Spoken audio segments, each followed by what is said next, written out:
Assalamualaikum. Eh, Baik, pada kesempatan kali ini saya ingin menjelaskan sedikit terkait judul penelitian yang diawali dengan kata kontribusi. Eh, Baik, yang kita ketahui bahwa jika judul suatu penelitian itu atau suatu jurnal yang diawali dengan kata kontribusi, nantinya kita akan menggunakan analisis jalur ya, atau path analysis. Jadi pada kesempatan kali ini saya ingin memaparkan terkait tentang bagaimana memaknai tentang path analysis yang nantinya saya akan paparkan menggunakan software SPSS. Seperti itu.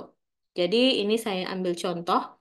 Contoh judulnya yakni kontribusi kemampuan pemecahan masalah terhadap kemandirian belajar siswa. Di sini dari judul kita tahu ada dua variabel, yakni variabel kemampuan pemecahan masalah dan kemandirian belajar.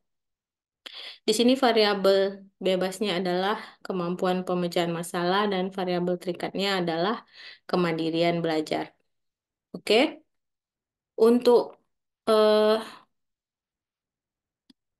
SPSS yang nanti kita gunakan ada dua tahapan. Yang pertama kita nanti akan eh, menggunakan uji signifikansi koefisien korelasi. Kemudian yang selanjutnya kita menguji regresi dan path analysis. Jadi teknik analisis jalur ini digunakan untuk menguji besarnya kontribusi, ya, kontribusi yang ditunjukkan oleh koefisien jalur, yakni variabel x terhadap y tersebut. Jadi x di sini adalah variabel bebas, yaitu kemampuan pemecahan masalah, dan variabel y-nya di sini adalah eh, variabel terikatnya, yakni kemandirian belajar siswa. Jadi sebelum kita masuk ke program SPSS-nya, untuk memperoleh data terkait kemampuan pemecahan masalah dan kemandirian belajar, di sini untuk kemampuan pemecahan masalah, saya menggunakan instrumen berupa tes uraian yang terdiri dari 5 butir soal, di mana tes tersebut apa namanya sudah valid ya, sudah valid dan sudah menggunakan indikator-indikator terkait kemampuan pemecahan masalah.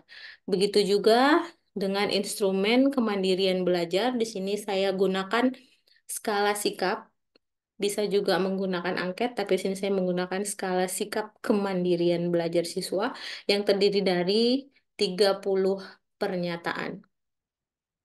Baik, setelah itu diberikan ke siswa, kemudian nanti kita akan memperoleh data. Di sini saya sudah memperoleh data. eh Sampel saya itu ada 51 siswa. Jadi eh, setelah saya memperoleh datanya, kemudian baru kita gunakan SPSS untuk menganalisis data tersebut. Baik, langsung saja saya buka dulu SPSS-nya.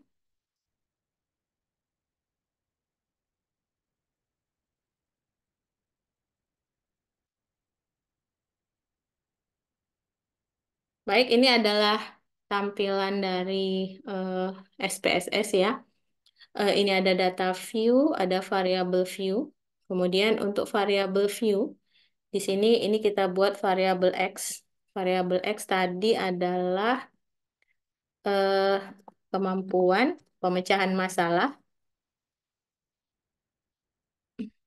Kemudian ini ada variabel Y.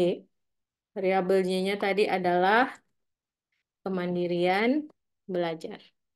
Oke, untuk yang lainnya kita biarkan aja seperti itu.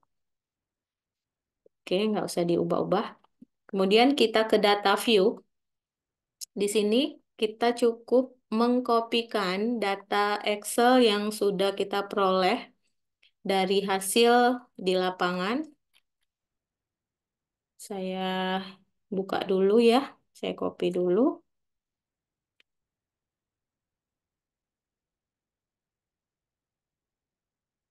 media datanya.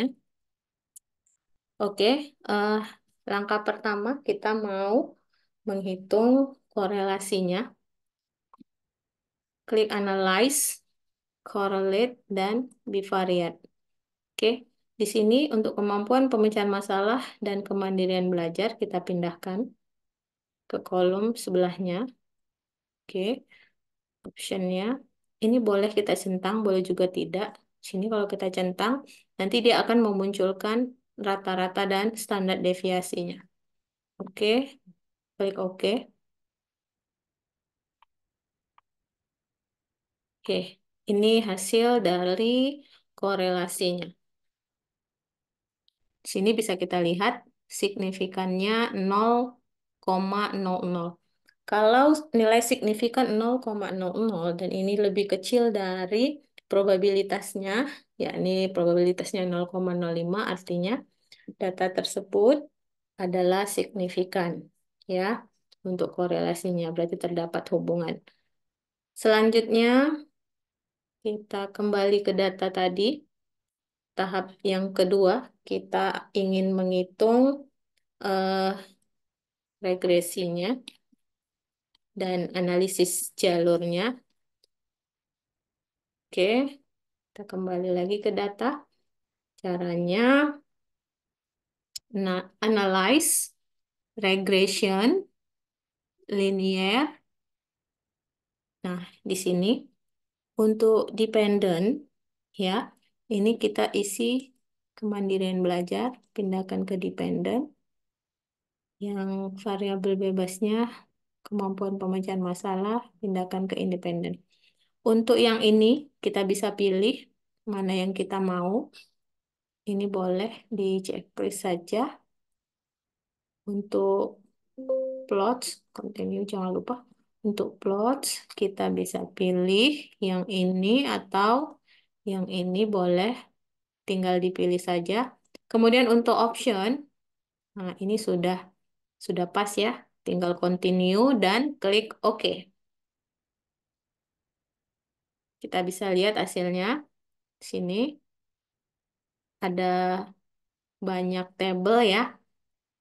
Di sini bisa untuk tabel yang pertama ini bisa kita lihat mean dan standar deviasinya, untuk rata-rata dan standar deviasi. Kemudian ini korelasinya. Kemudian ini ada bisa dilihat model summary. Kemudian ini dia ANOVA-nya untuk uji regresinya dengan nilai signifikan 0,00. Nah, di sini untuk tabel yang koefisien. Disinilah nilai dari analisis jalurnya. Oke, kita bisa lihat di sini untuk nilai signifikansinya. Ini dia. Kita bisa lihat nilai signifikannya 0,00. 0,00 ini lebih kecil dari alfa. Alfa kita 0,05. Artinya apa? HA diterima. Kita tadi belum merumuskan hipotesis ya. Hipotesisnya itu HA-nya adalah eh, kemampuan pemecahan masalah berkontribusi secara signifikan terhadap kemandirian belajar. Sedangkan H0-nya kemampuan pemecahan masalah tidak berkontribusi secara signifikan terhadap kemampuan pemecahan masalah. Karena nilai signifikannya lebih kecil dari alfa 0,05, maka eh, HA diterima dan H0 ditolak. Kesimpulannya adalah kemampuan pemecahan masalah berkontribusi secara signifikan terhadap kemandirian belajar. Baik, selanjutnya untuk melihat besar kontribusi kemampuan pemecahan masalah tersebut. Kita bisa lihat di tabel koefisien ini juga. Kita lihat di kolom beta. Lihat di kolom beta. Ini 0,972. Jadi, besar kontribusinya itu nilai beta dikuadratkan. Jadi, 0,972 kuadrat itu hasilnya 94% ya. Jadi, kesimpulannya apa? Besar kontribusi kemampuan pemecahan masalah terhadap kemandirian belajar itu sebesar 94%. Dan nilai kontribusi ini sangat tinggi.